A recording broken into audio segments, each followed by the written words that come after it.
Hello, I'm Cam Patterson, Chancellor of the University of Arkansas for Medical Sciences. Today, the UAMS Fay W. Bozeman College of Public Health is releasing new projections of the effects of the coronavirus in Arkansas, just as they have done every 2 weeks for the last several months. These projections are based on current data provided by the Arkansas Department of Health and are dependent on conditions remaining the same. UAMS shares these projections with state leaders to provide them with as much information as possible when making health policy decisions. In today's report, the 15-day forecast continues to predict increasing numbers of daily cases, hospitalizations, and deaths due to COVID-19. Cumulative confirmed cases in Arkansas are projected to total 101,780 cases by November the 1st. If we include probable cases, that number is predicted to rise to more than 111,000. The models are also predicting 7,109 cumulative hospitalizations and 1,925 cumulative deaths by November the 1st. Most hospitalizations are predicted to be in adults 60 to 74 years of age. That is a shift from the previous report, which predicted the greatest number being in Arkansans aged 35 to 59 years of age. However, the models in today's report continue to predict the greatest number of cases will be in Arkansans between 18 and 59. The long-term model suggests the pandemic will peak in late March or early April of next year with between 20,000 and 63,000 active infections. I want to thank the College of Public Health faculty and staff who continue to produce these models. These forecasts have proven to be fairly accurate. The 15-day forecast in the last report predicted 94,682 cumulative confirmed cases by October 19th, less than 1% higher than the 93,790 cases reported on that date by the Department of Health. Now I invite Dr. Mark Williams, Dean of the College of Public Health, to explain the latest models in more detail. Thank you, Chancellor. Hello, everyone. Thanks for joining again for the Arkansas COVID-19 Pandemic Report. Today, we've organized the data differently. We will first look at cases, move on to hospitalizations, and then look at deaths due to COVID-19. I will conclude the report with some takeaway points. As usual, I begin with the 15-day forecast of COVID-19 cases.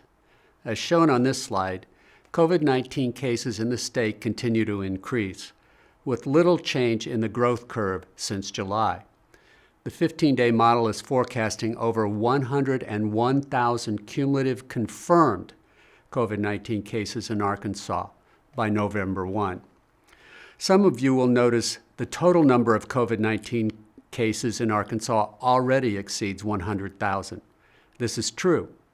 The Department of Health uses confirmed and probable cases. Probable cases are diagnosed using an antigen test. Confirmed cases are those identified using the more reliable PCR test. The Department of Health provides the number of total cases in Arkansas by adding together confirmed and probable cases. If we apply the same procedure, we can expect to see at least 111,000 total COVID cases on November 1st. An increase of almost 9,000 cases in 15 days. As we've reported over several presentations, COVID-19 infections vary by age. As shown on this slide, the age group with the highest number of COVID-19 cases continues to be adults 35 to 59. The 15-day model is forecasting 36,265 confirmed cases in adults 35 to 59 by November 1st. The second highest growth will be in young adults 18 to 34. The model is forecasting 33,573 cumulative confirmed cases in young adults by November 1st. The smallest growth in cases will be in adults older than 75. We also looked at cases by race ethnicity. We decided to do this because humans have a tendency to discount personal risk by differentiating themselves from others they may perceive to be at higher risk. As shown on this slide, the number of COVID-19 cases in Arkansas is increasing at a much faster rate among whites compared to blacks and Hispanics. While some of the increase can be accounted for simply because of the numbers of whites in Arkansas, numbers alone do not account for the differential growth patterns. More counties are showing large change rates in this report compared to the previous ones. Counties with positive change rates greater than 50%, shown in red on the map, continue to be concentrated in rural Arkansas.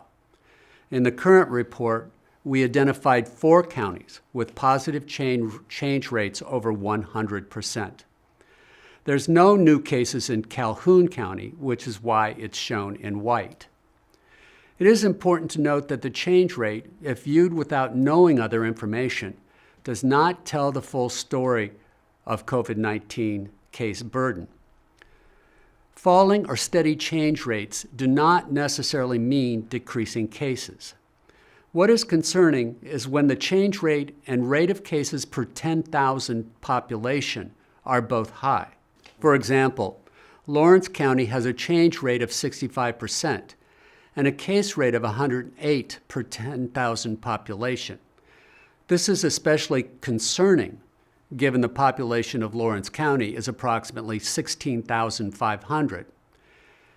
Taken together, cases per capita indicate 1,782 people living in Lawrence County have been diagnosed with COVID-19, and the number is steadily increasing at a fairly quick pace.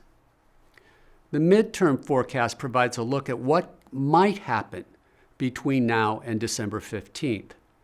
To arrive at a midterm forecast, we used a common epidemiological model to predict a 7-day rolling average. As shown on this slide, the model is forecasting there will be 142,113 cumulative confirmed COVID-19 cases on December 15th.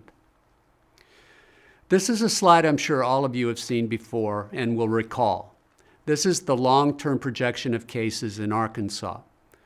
The pink shaded region shows the uncertainty area around the projection, while the red line shows the mean estimate. The model is showing the long-term trajectory of cases will peak on April 3 with approximately 40,000 active infections. This slide shows the 15-day forecast for hospitalizations in the state. The estimated trend in hospitalizations is consistent with the increasing cases in the state.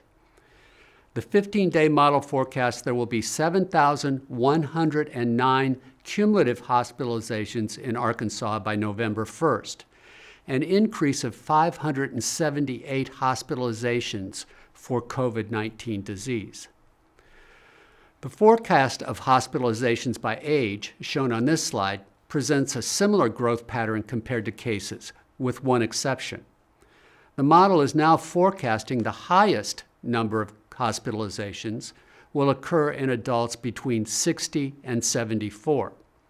Adults 60 to 74 are forecast to have 2,295 cumulative hospitalizations by November 1, compared to 2,268 in adults 35 to 59. The hospitalization rate of adults 60 to 74 is 13%, more than 2 times higher than the hospitalization rate of 5% for adults 35 to 59. We also used the model to forecast COVID-19 hospitalizations by race. All race ethnicities in the state are forecast to experience a steady increase in hospitalizations. However, as we saw with cases, a majority of hospitalizations will be in whites, and like cases, hospitalizations among whites, as shown by the slope of the curve, appears to be increasing very rapidly. By November 1, we expect hospitalizations among whites to increase from 3,302 to 3,950, an increase of 17%. We also expect high rates of increases in hospitalizations among Blacks and Hispanics. Hospitalizations among Blacks will increase from 1,777 to 2,166, and from 715 to 920 among Hispanics. Finally, we look at forecast deaths due to COVID-19 in Arkansas. The 15-day model is forecasting 1,925 deaths by November 1, an increase of 331 deaths, or 20% over what we saw on October 19th. Our previous forecast of COVID-19 deaths was within 5% of actual numbers. The midterm forecast for cumulative deaths on December 15th is 2,762. This is an increase of more than 1,500 deaths over the forecast for November 1st. To put this in context, if the forecast holds true, Arkansas will experience almost as many deaths in the 6 weeks between November 1st and December 15th as in the entire 8 months of the pandemic until now. There are several takeaway points I want to leave with you. Arkansas, like much of the rest of the United States, is entering a dangerous period in this pandemic. The first takeaway is the number of COVID-19 cases is forecast to increase rapidly. The midterm model is forecasting approximately 50,000 additional cases in the state by December 15th. If we also add in the number of undiagnosed cases in the state, there could be as many as 70,000 cases between now and December 15th. Second, the growth in cases will obviously have an impact on the number of hospitalizations. The forecast cases and hospitalizations continue to be worrisome, especially for older Arkansans. Almost a fifth of adults 60 and over who test positive for COVID-19 will be hospitalized. As we enter the time of family holidays, with expected interactions among family members of all ages, infection rates in older Arkansans could markedly increase. If this happens, hospitalizations and unfortunately deaths will also dramatically increase. Third takeaway, the impact of COVID-19 on the economy will become more apparent as we move into December. As the pandemic continues to spread through the population, isolating infected persons and quarantining their contacts will result in significant numbers of people unable to work or working from home. For example, using the number of forecast cases by December 15th, and assuming each case has 4 contacts, we will have 250,000 people either in isolation or in quarantine. Assuming 80% are between the ages of 18 and 65, 200,000 people would be out of the workforce or working at home for an average of 2 weeks. You can see how easily these numbers in 6 weeks could put a drag on the economy.